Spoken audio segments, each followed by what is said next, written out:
أشهد أن لا إله إلا الله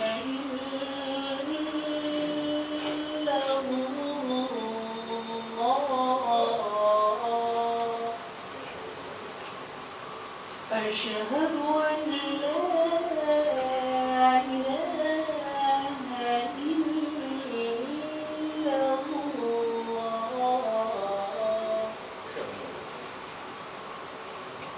أشهد أن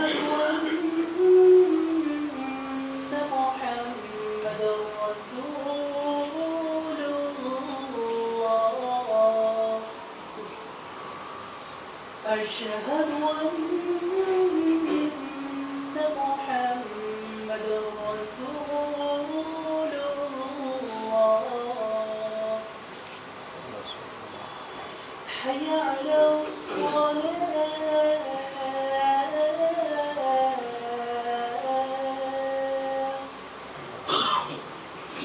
حي على الصلاة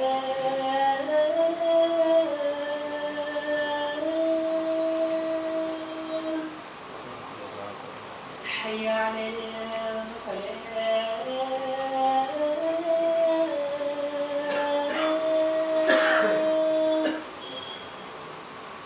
حي على الفلاح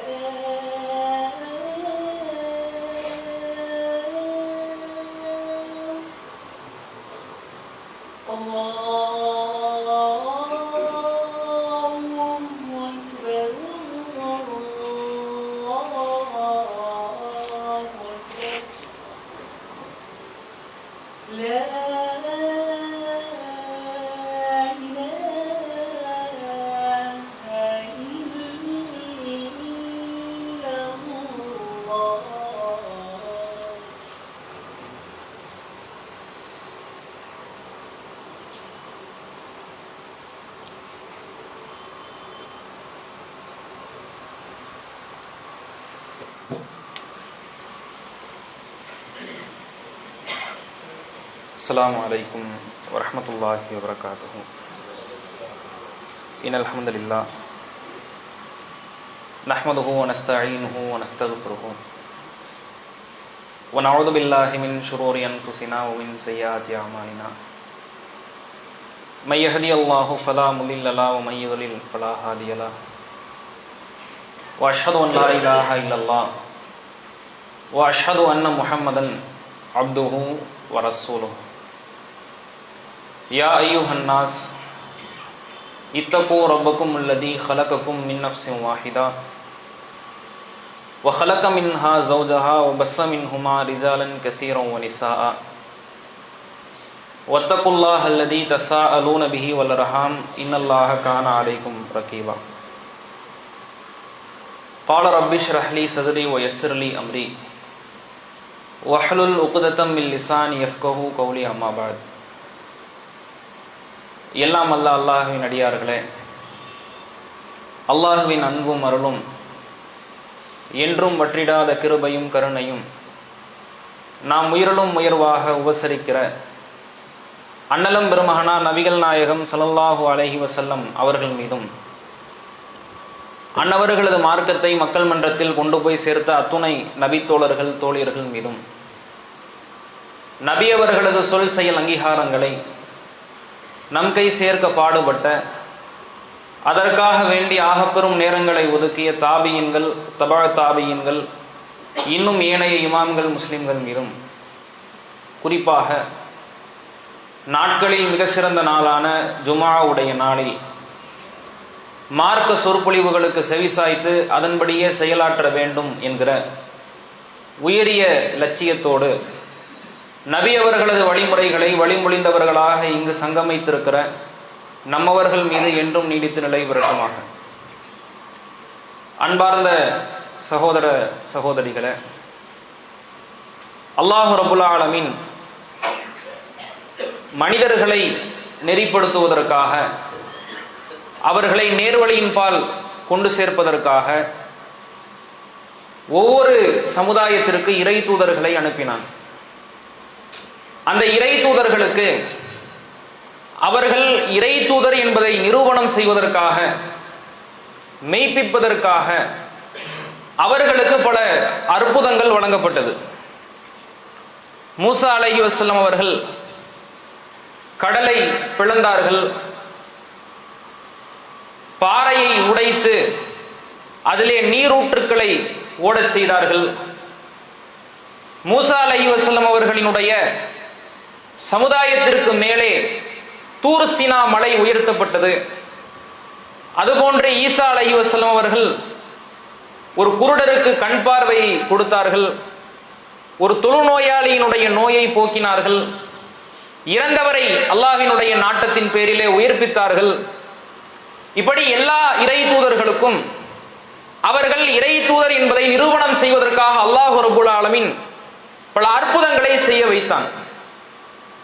அப்படி நபிகள் நாயகம் ஸல்லல்லாஹு அலைஹி வஸல்லம் அவர்கள் தனக்கு வழங்கப்பட்டிருக்கிற அற்புதமாக ஊதீது வஹ்யன் அவ்ஹல்லாஹு இலைய, எனக்கு அறிவிக்கப்பட்டிருக்கிற வஹி செய்திதான் எனக்கு வழங்கப்பட்டிருக்கிற அற்புதம் என்றார்கள் அல்லாஹ்வுடைய தூதர். அந்த வஹி செய்தியை கொண்டு என்ன அற்புதங்களை செய்ய முடியும்? கடலை பிளந்துட முடியுமா? பாறையை உடைச்சிட முடியுமா? மலையை பெயர்த்திட முடியுமா? அப்படிங்கிற கேள்விகள் எல்லாம் நமக்கு எழலாம். ஆனால் அல்லாஹ்வுடைய ரசூல் இந்த இறை செய்திகளை அற்புதம் என்று சொல்லி இருக்கிறார்கள் என்றால் அது அற்புதம் என்பதற்கு 1000 காரணங்கள் இருக்கிறது. திருமறை குர்ஆனினுடைய வசனங்களையும் அல்லாஹ்வின் தூதர் ஸல்லல்லாஹு அலைஹி வஸல்லம் அவர்களுடைய வார்த்தைகளையும் நாம் சிந்தித்து பார்க்கிற பொழுது, அலசி ஆராய்கிற பொழுது, ஆய்வு செய்கிற பொழுது, அது போன்ற சட்டதிட்டங்களுக்கு உலக ரீதியான பலன்கள், சமுதாய ரீதியான நலன்கள் செறிந்து கிடப்பதை நம்மால் பார்க்க முடிகிறது. மறுமை ரீதியான நன்மைகள், மறுமை ரீதியான பலன்கள் ஒரு புறம் இருந்தாலும் நாம் சிந்திக்கும் பொழுது அந்த சட்டதிட்டங்களுக்கு உலக ரீதியான பலன்கள், சமுதாய ரீதியான நலன்கள் கொட்டி கிடக்கிறது. அதிலையும் குறிப்பாக இஸ்லாத்தினுடைய தூண்களாக அல்லாஹ்வுடைய ரசூல் எந்த 5 அம்சங்களை நமக்கு வழிகாட்டினார்களோ, 5 அம்சங்களை நாம் சிந்தித்து பார்த்தோமேயானால் அவ்வளவு சமுதாய பலன்கள் அதிலே கொட்டி கிடக்கிறது. அதில் அல்லாஹ்வுடைய ரசூல் சொன்ன முதலாவது அம்சம் என்ன? புனியல் இஸ்லாமு அலா ஹம்ஸ், இஸ்லாம் 5 தூண்களின் மீது நிறுவப்பட்டிருக்கிறது. அதிலே முதல் அடிப்படை அம்சம் என்னவென்றால் ஷஹாதத்து அல்லா இலாஹா இல்லல்லாஹ் வ அன்ன முஹம்மதர் ரசூலுல்லாஹ். முதலாவதாக அல்லாஹ்வுடைய ரசூல் நமக்கு என்ன சொன்னாங்க? வணக்கத்திற்கு தகுதியானவன் அல்லாஹ்வை தவிர வேறு யாரும் இல்லை. இந்த முஹம்மது என்பவர் அல்லாஹ்வினுடைய ரசூலும் அல்லாஹ்வினுடைய அடிமையும் ஆவார். அப்படிங்கிறது தான் இஸ்லாத்தினுடைய முதல் அடிப்படை. இதனுடைய மறுமை பலன்களை எல்லாம் அறிஞ்சு வச்சிருக்கிறோம், பல பயான்கள்ல கேட்டிருக்கிறோம். மன்கால லா இலாஹா இல்லல்லாஹ் தஹலல் ஜன்னா, லா இலாஹா இல்லல்லாஹ் என்று சொல்லிவிட்டவர் சுவனம் நுழைந்து விட்டார் அப்படிங்கிற சிறப்புகளை எல்லாம் அல்லாஹ்வுடைய ரசூல் நமக்கு சொல்றாங்க. சமுதாய ரீதியாக இந்த ஏகத்துவ களிமா என்பது, இறை நம்பிக்கை என்பது ஒரு மனிதனை ஒழுக்க ரீதியாக, பண்பியல் ரீதியாக பக்குவப்படுத்துவதை, பதப்படுத்துவதை நம்மால் உணர முடிகிறது. யாருடைய உள்ளத்தில் எல்லாம் இறை நம்பிக்கை ஆழ்ந்து விதைக்கப்பட்டிருக்கிறதோ, நங்கூரம் போல் பாய்ச்சப்பட்டிருக்கிறதோ, அவர்களினுடைய உள்ளத்திலே இருக்கக்கூடிய இறை நம்பிக்கையினுடைய வெளிப்பாடாக, இறையச்சத்தினுடைய வெளிப்பாடாக குற்றமற்ற சமூகத்தை இந்த இஸ்லாம் வார்த்து எடுத்திருக்கிறது. அவர்களுடைய உள்ளத்திலே இருக்கக்கூடிய அந்த இறையச்சம் என்பது குற்றமற்ற சமூகத்தை வார்த்து எடுத்திருக்கிறதை நம்மால் பார்க்க முடிகிறது. NCRB அப்படிங்கிற ஒரு காப்பகம், தேசிய குற்ற ஆவண காப்பகம் 2023ஆம் ஆண்டு ஒரு அறிக்கையை வெளியிடுகிறது. அந்த அறிக்கை நமக்கு சொல்றது என்னன்னா, ஒரு வருஷத்துல எவ்வளவு குற்றப்பதிவுகள் பதியப்படுகிறது அப்படிங்கிறது அந்த அறிக்கையை நமக்கு சொல்லுகிறது. அதுல 2023ஆம் ஆண்டு பதியப்பட்டிருக்கிற குற்ற வழக்குகளினுடைய எண்ணிக்கை எவ்வளவு என்றால் 42,569 வழக்குகள் அந்த ஒரு வருடத்தில் மட்டும் பதியப்பட்டிருக்கிறது. அதுல பெண்களுக்கு எதிராக நடக்கக்கூடிய அநீதிகள், பாலியல் ரீதியாக, வரதட்சணை ரீதியாக நடக்கக்கூடிய அநீதிகளினுடைய வழக்குகளுடைய எண்ணிக்கை எவ்வளவு என்றால், ஒரு வருஷத்துக்கு சுமார் 2,60,000 வழக்குகள் பெண்களுக்கு எதிராக பதியப்படுகிறது. அதுல என்ன சொல்றான்னா, ஒவ்வொரு வருடமும் 9% குற்ற வழக்குகளினுடைய எண்ணிக்கை உயர்ந்து கொண்டே செல்கிறது. இவ்வளவு வழக்குகள் பதியப்படுகிறதே, இந்த வழக்குகளில் இஸ்லாமியர்களினுடைய எண்ணிக்கை குறைவாக இருக்கிறது. ஏன்? அவர்களுக்கு இந்த உலக ரீதியான பயம் கிடையாது. சட்டத்தில் 1000 ஓட்டைகள் இருக்கிறது. அந்த 1000 ஓட்டைகளில் ஏதோ ஒரு ஓட்டையை பயன்படுத்தி ஜெயிலில் இருந்து வெளியே வந்துடலாம், தண்டனைகளில் இருந்து தற்காத்து கொண்டு விடலாம். ஆனால் யாருடைய உள்ளத்திலே ஈமான் இருக்கிறதோ, ஏகத்துவ களிமா ஆழ்ந்து குடியிருக்கிறதோ, அவர்களினுடைய வாழ்க்கையில எந்த விதமான சமுதாய ரீதியான குற்றங்களும் இருக்காது என்பதனை இந்த ஈமான் தெரியப்படுத்துகிறது. ஒரு மாதத்திற்கு முன்பாக ஒடிசாவை சேர்ந்த ஒரு மருத்துவக் கல்லூரி மாணவி கொல்கத்தாவில் கூட்டு பாலியல் வன்புணர்வு செய்யப்படுறாங்க. அந்த மாநிலத்தினுடைய முதலமைச்சர் மம்தா பானர்ஜி அவர்கள், இரவு நேரத்தில் பெண்கள் வெளியே வராதீங்க, அது உங்களுக்கு பாதுகாப்பு இல்லை என்று ஒரு பெண்ணாக இருந்து கொண்டு அந்த மாநிலத்தினுடைய முதலமைச்சர் அறிக்கை விடுறாங்க.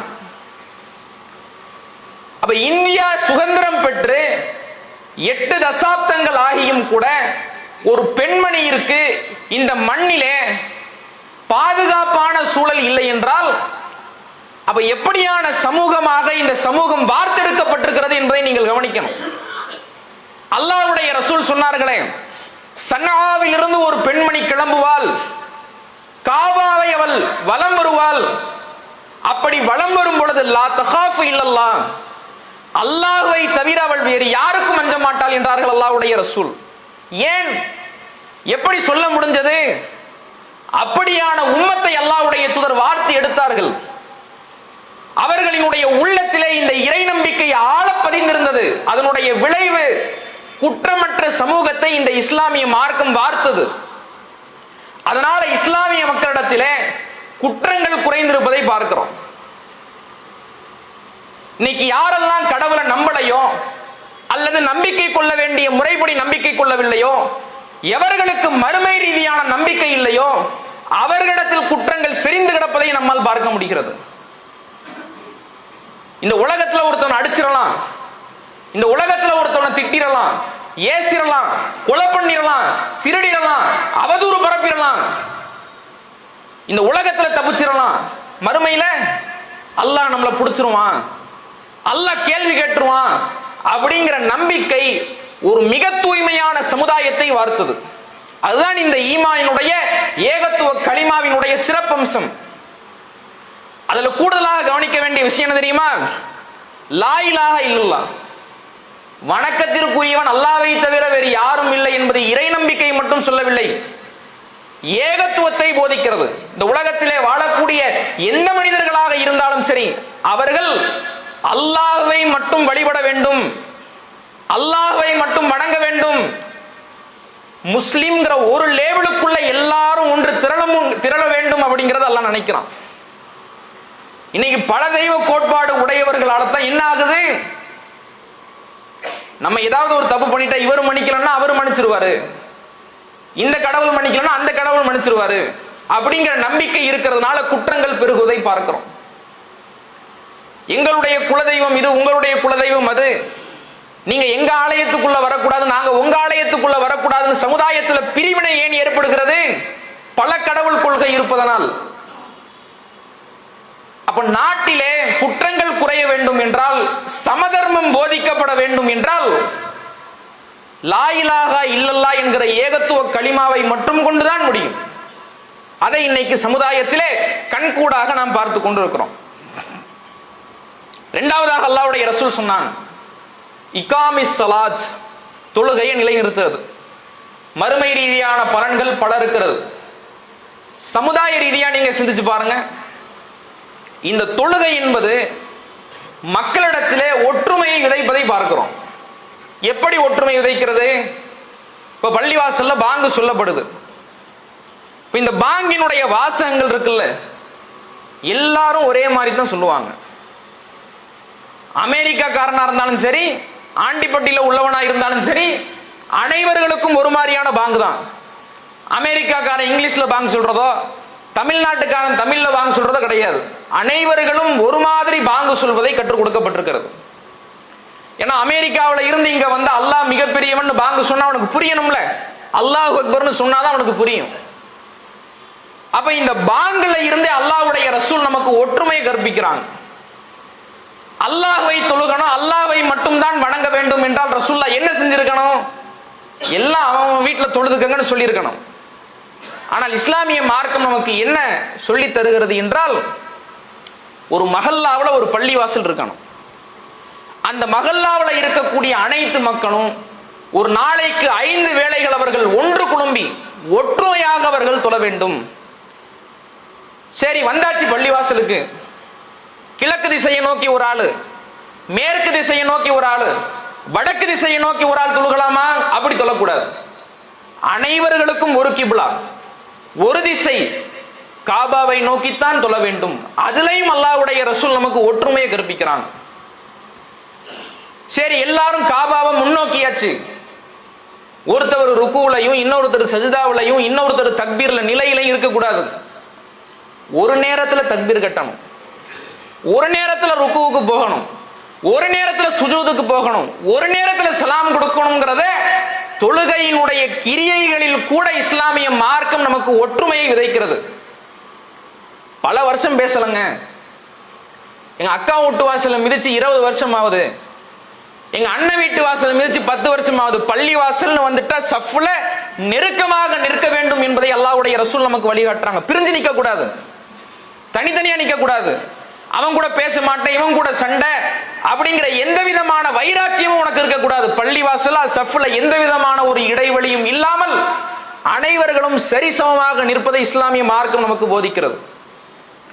அப்ப இந்த தொழுகை என்பது சமுதாய ரீதியாக ஒற்றுமையை விதைப்பதை நாம் பார்க்கிறோம்.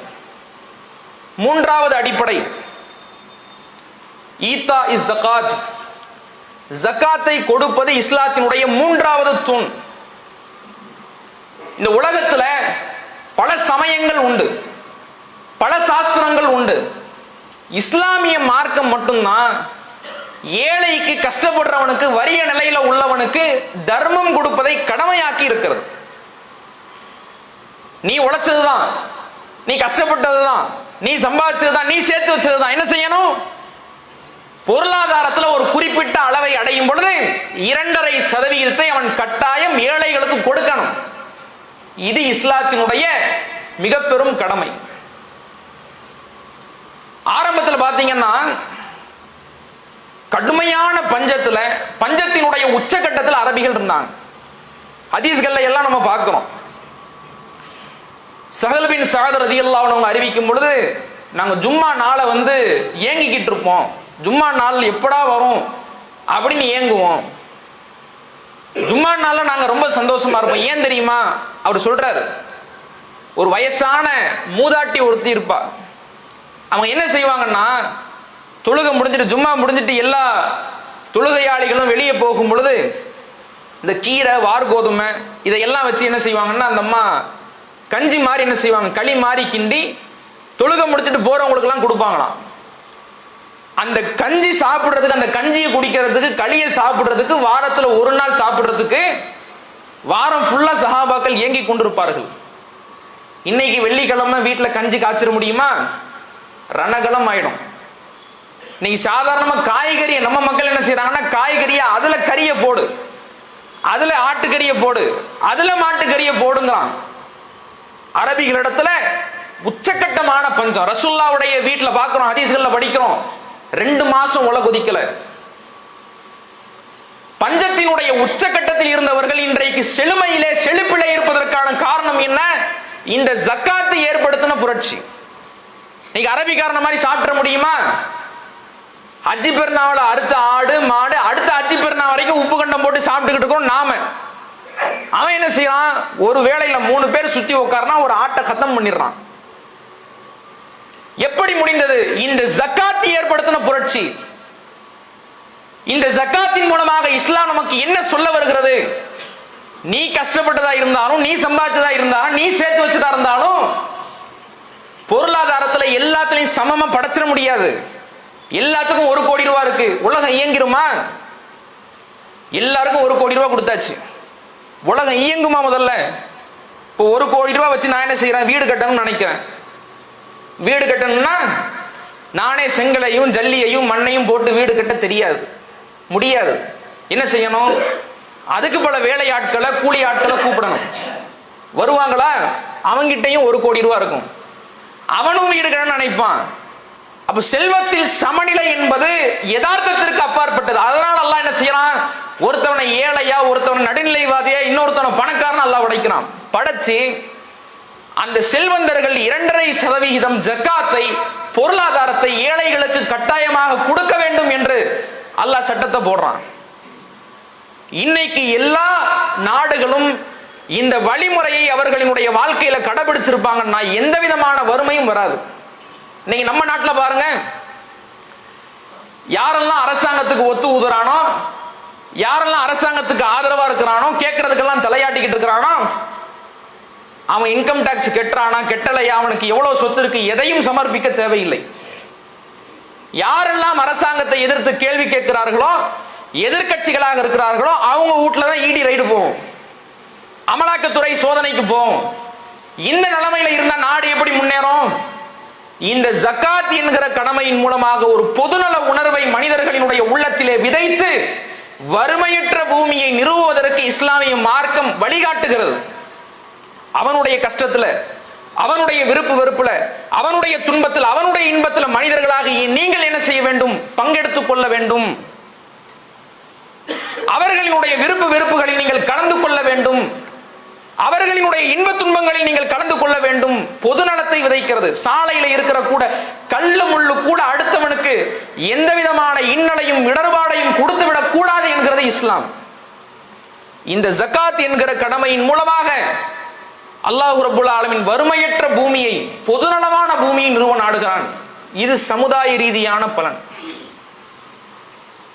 அடுத்து 4வது கடமை என்ன? சௌம் ரமலான். ரமலானுடைய மாதத்துல நோன்பு வைக்கிறது. இந்த ரமலானுடைய மாதத்துல நோன்பு வைக்கிறதுனால மறுமை ரீதியான பலன்கள் பல இருக்கிறது. சமுதாய ரீதியாக, உலக ரீதியாக இந்த ரமலானுடைய நோன்பு நமக்கு எந்த பாடத்தை கற்றுக் கொடுக்கிறது தெரியுமா? ஒரு மனிதன் இந்த உலகத்துல எப்படி சுய கட்டுப்பாடோடு, செல்ஃப் கண்ட்ரோல் அப்படிம்பாங்க, மனக்கட்டுப்பாடோடு இந்த உலகத்தில் அவன் எப்படி வாழணுங்கிறதை இந்த ரமலானுடைய நோன்பு நமக்கு கற்றுக் கொடுக்கிறது. செல்ஃப் கண்ட்ரோல்னா என்னங்க? வயசு 40 ஆயிருச்சு, சுகர் டபுள் செஞ்சுரியை போட்டுருச்சு, டீ குடிக்க கூடாது, காஃபி குடிக்க கூடாது, எந்த இனிப்பு பலகாரங்களையும் சாப்பிடக்கூடாதுன்னு டாக்டர் சொல்லிட்டாரு. அதுக்கு முன்னாடி வரைக்கும் நம்ம வீட்டுல அந்த மாதிரி எந்த உணவுகளும் சமைக்க மாட்டாங்க. என்னைக்கு டாக்டர் சுகர்னு அறிவு பண்ணிட்டாரோ அன்னையில இருந்து பாத்தீங்கன்னா இனிப்பு பலகாரங்களா இருக்கும் வீட்டுல. அப்படி பார்க்கும் பொழுது சரி, நமக்கு இது ஆரோக்கியமானது இல்லைன்னு அது தகர்க்கிறோம்ல, அதுதான் செல்ஃப் கண்ட்ரோல். இந்த செல்ஃப் கண்ட்ரோலை ரமலானுடைய நோன்பு நமக்கு கற்றுக் கொடுக்கிறது. எப்படி கற்றுக் கொடுக்க தெரியுமா? கடுமையான பசி, கடுமையான தாகம், வீட்டுல யாரும் இல்ல, எடுத்து குடிச்சிடலாம், எடுத்து சாப்பிடலாம், என்ன செய்யறோம்? இல்ல, அல்லாஹ் நம்மளை பார்க்கறாங்கிற ஒரு இரையச்சம் நம்மளை தடுக்குது இல்ல. இந்த செல்ஃப் கண்ட்ரோல் ஏனைய 11 மாதங்கள்லையும் இருக்கணுங்கிறத இஸ்லாம் நமக்கு கற்றுக் கொடுக்கிறது. அந்த ஒரு மாசத்துல பாத்தீங்கன்னா அப்படியே எல்லாத்துக்கும் தக்குவா தலைக்கு ஏறி இருக்கும். ஃபேன் சுவிட்சை போடுறதுக்கு பதில் டிவி சுவிட்சை போட்டா கூட வீட்டுல ஒரே ரணகலம் ஆயிடும். ரமலான் மாசத்துல என்னடா டிவி சுவிட்சை போடுற? இல்லங்க, ஃபேன் சுவிட்சை போட வந்து தெரியாம டிவி சுவிட்சை போட்டுட்டேன், 6 மணிக்கு மேல நாடகம் ஓடும், அது வேற விஷயம். அப்ப என்னன்னா, இந்த ரமலானுடைய நோன்பின் மூலமாக அல்லாஹ் ரப்புல் ஆலமீன் எதை கற்றுக் கொடுக்கிறான் தெரியுமா?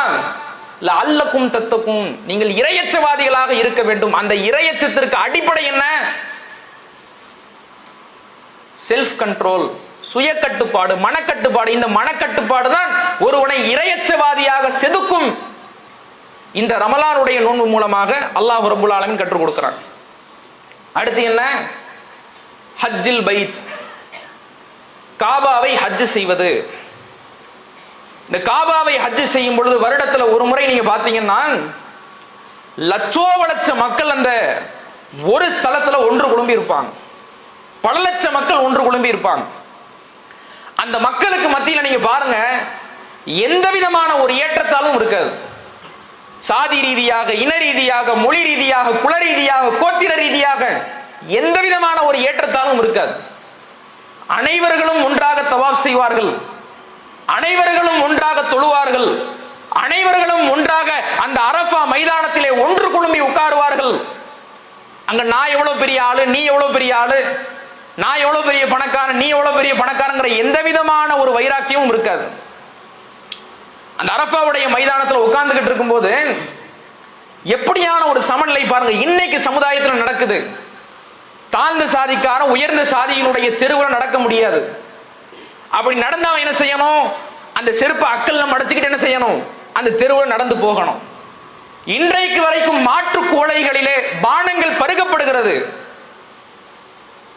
ஆனா ஹஜ் மைதானத்துல எந்த விதமான ஒரு பாகுபாடு, எந்த விதமான ஒரு மாறுபாடு, எந்த விதமான ஒரு பார்ஷியாலிட்டி கிடையாது.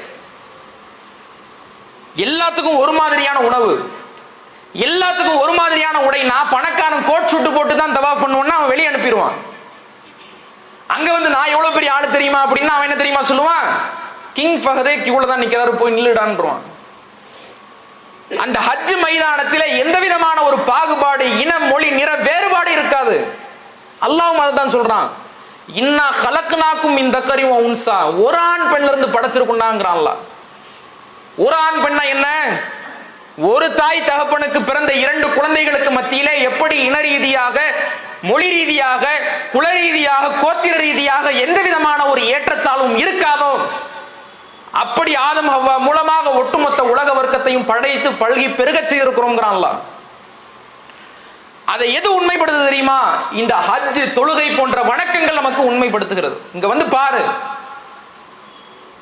பல நாடுகள்ல இருந்து பல மனிதர்கள் ஒன்று குழுமுகிறார்கள். அவர்களிடத்துல எந்த விதமான ஒரு ஏற்றத்தாலும் இல்லை என்பதை பாரு என்று இஸ்லாமிய மார்க்கம் அனைவர்களுக்கும் சவால் விடுகிறது.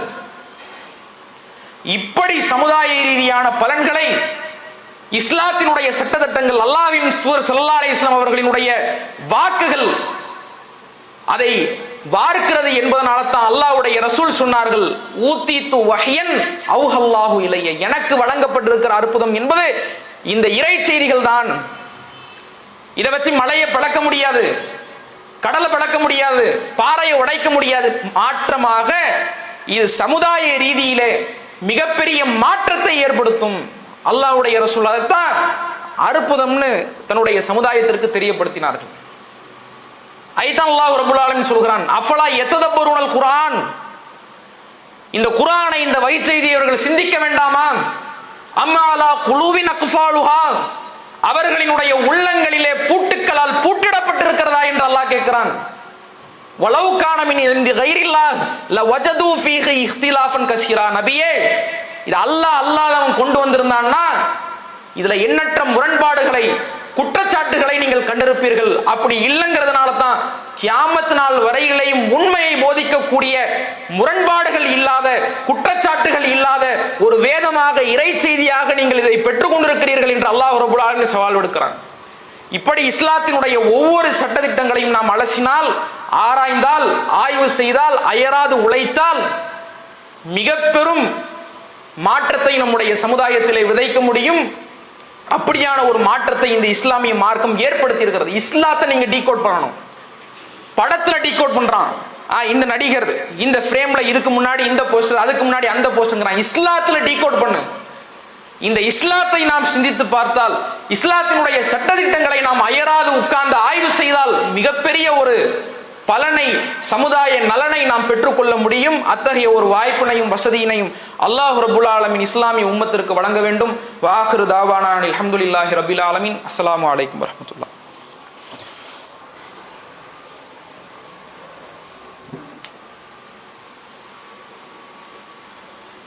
எல்லாம் அல்ல அல்லாஹ்வின் அடியார்களே, அல்லாஹ்வுடைய அன்பும் அருளும் நம்மவர்கள் மீது பொழியப்படட்டுமாக. கடந்த சில வாரங்களாக எஸ்ஐஆர் என்கிற சொல்லாடல் சமூக ஊடகங்களையும் சமுதாய மக்களையும் மிகவும் ஆர்ப்பரித்திருப்பதை நாம் பார்த்து வருகிறோம். இதை எந்த நோக்கத்திற்காக தேர்தல் ஆணையம் இதை நம்முடைய நாட்டு மக்களிடத்தில் அமலாக்க வேண்டும் என்று துடித்ததோ அந்த காரணம் 10 பைசாவிற்கு பிரயோஜனம் இல்லை என்பது நிரூபணமாக இருக்கிறது. தேர்தல் ஆணையம் சொன்ன காரணம் என்னன்னா, நாட்டில் எஸ்ஐஆரை கொண்டு வர போறோம். இதற்கான காரணம் வெளிநாடுகளிலிருந்து சட்டவிரோதமாக வாக்காளர் பட்டியல்களில் இணைந்தவர்களை நீக்க வேண்டும், இடம் மாறியவர்களை ஊர் மாறியவர்களை நீக்க வேண்டும், இறந்தவர்களை நீக்க வேண்டும், புது வாக்காளர்களை சேர்க்க வேண்டும். இதனால தான் இந்த எஸ்ஐஆரை கொண்டு வரோம் அப்படின்னாங்க.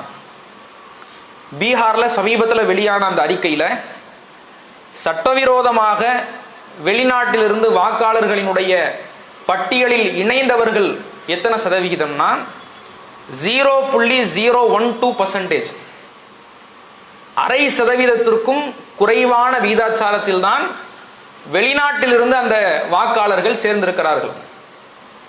அந்த 65 லட்சம் வாக்காளர்களினுடைய வாக்குரிமை பறிக்கப்பட்டதனுடைய அந்த பட்டியலை தேர்தல் ஆணையம் வெளியிடுகிறது. அதுல 22 லட்சம் பேர் இறந்ததாகவும் 36 லட்சம் பேர் இடம் மாறியதாகவும் 7 லட்சம் பேர் எங்களுக்கு வாக்கு செலுத்த விருப்பம் இல்லைன்னு தெரிவித்ததாகவும் அந்த பட்டியலை வெளியிட்டது. ஆனா பீகார் மாநிலத்துல பொதுவான இறப்பு விகிதாச்சாரம் இருக்கும்ல, ஒரு வருஷத்துல இத்தனை மாநிலத்துல இத்தனை பேர் இறந்து போறாங்கிற ஒரு பர்சன்டேஜ் இருக்கும்ல, அந்த விகிதாச்சாரத்தை விட தேர்தல் ஆணையம் குறிப்பிட்டிருக்கிற அந்த பர்சன்டேஜ் கூடுதலாக இருக்கிறது. 22 லட்சம் பேர் இறந்து போயிருக்க வாய்ப்பே இல்லைங்கிறது தான் யதார்த்தமான உண்மை. அதே பேர் 36 லட்சம் வாக்காளர்களினுடைய வாக்குரிமை பறிச்சிருக்கிறோம், ஏன்னா அவங்க இடம் மாறியவர்கள், புலம்பெயர்ந்தவர்கள் அப்படின்னாங்க. ஒருத்தவரை வாக்காளர் பட்டியலில் இருந்து நீக்கிறதா இருந்தா களத்துல போய் என்ன செய்யணும், விளக்கம் கேட்டு அதற்கு பிறகுதான் நீக்கணும். ஒரே ஒரு மாசம் டியூரேஷன்ல 36 லட்சம் வாக்காளர்களையும் சந்தித்து நேரில் கள ஆய்வு செய்து எப்படி அந்த வாக்காளர்களினுடைய பட்டியலில் இருந்து நீக்கியிருக்க முடியும்? இது அறவே சாத்தியம் இல்லை என்பதை மக்கள் என்ன செய்யறாங்க, சமூக ஆர்வலர்கள் விமர்சிச்சுட்டு வர்றாங்க. அப்ப இதுவும் போய் அப்ப தேர்தல் ஆணையத்தினுடைய முக்கிய நோக்கம் என்னன்னா, மக்களை பிரித்து ஆட்சி செய்யணும், மக்களை பிரித்து ஆள வேண்டும். எப்படி ஆள வேண்டும்? சிறுபான்மை சமூகத்தை அகதிகளாகவும் வெளிநாட்டிலிருந்து வந்து ஏறியவர்களாகவும் பெரும்பான்மை சமூகத்தை இந்த நாட்டினுடைய மண்ணினுடைய பூர்வ குடிகளாகவும் மாற்றுவதன் மூலமாக பிரித்து ஆளக்கூடிய அரசியலை செய்ய வேண்டும். இது உள்துறை அமைச்சகத்தினுடைய வேலை. என்பிஆர்ங்கிற பேர்ல அவன் ஒரு நோட்டை தூக்கிட்டு வந்தா ஏராளமான எதிர்ப்பலைகளை அவன் சந்திக்க நேரிடும் என்பதனால அவன் என்ன செய்யறான்னா, வாக்காளர் பட்டியல் மூலமாக வருகிறான். இப்போ வாக்காளர் பட்டியலில் போதுமான ஆவணங்களை நாம் சமர்ப்பிக்கவில்லை என்றால் அவன் என்ன செய்வான், இந்த தகவலை உள்துறை அமைச்சகத்துக்கு கொடுப்பான். உள்துறை அமைச்சகம் என்ன செய்யும், இவங்கிட்ட இந்த 13 ஆவணங்கள் இருக்குதா, 11 ஆவணங்கள் இருக்குதா, இல்லைன்னா அவனை கொண்டு போய் அகதி முகாமில் அடைக்கும். அப்ப மக்களை பிரித்தாளக்கூடிய ஆளுமையை நிறுவுவதுதான் இந்த எஸ்ஐஆர் என்பது. அதனால நம்ம என்ன செஞ்சிடக்கூடாது, நம்ம இந்த ஆவணத்தை ஃபில் பண்ணக்கூடாது, இந்த எனுமரேஷன் ஃபார்மை நம்ம ஃபில் பண்ணாம நம்ம எதிர்ப்பு தெரிவிக்கணும் அப்படின்னா நம்முடைய வாக்குரிமை போகும்.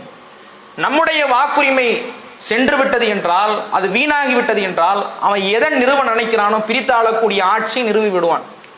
அப்ப இதை நாம் எதிர்ப்பதற்கு என்ன செய்ய வேண்டும், முறையாக இந்த எஸ்ஐஆர் படிவத்தை ஃபில் செய்து அதை முழுமையாக தயார் செய்து நம்முடைய வாக்குரிமையை மீட்டு இந்த பிரித்து ஆளக்கூடிய ஆட்சியை, ஆளுமையை என்ன செய்ய வேண்டும், தகர்த்து எறிய வேண்டும். அத்தகைய ஒரு பக்குவத்தை இஸ்லாமிய சமுதாயத்திற்கு அல்லாஹ் ரப்புல் ஆலமீன் கொடுக்க வேண்டும்.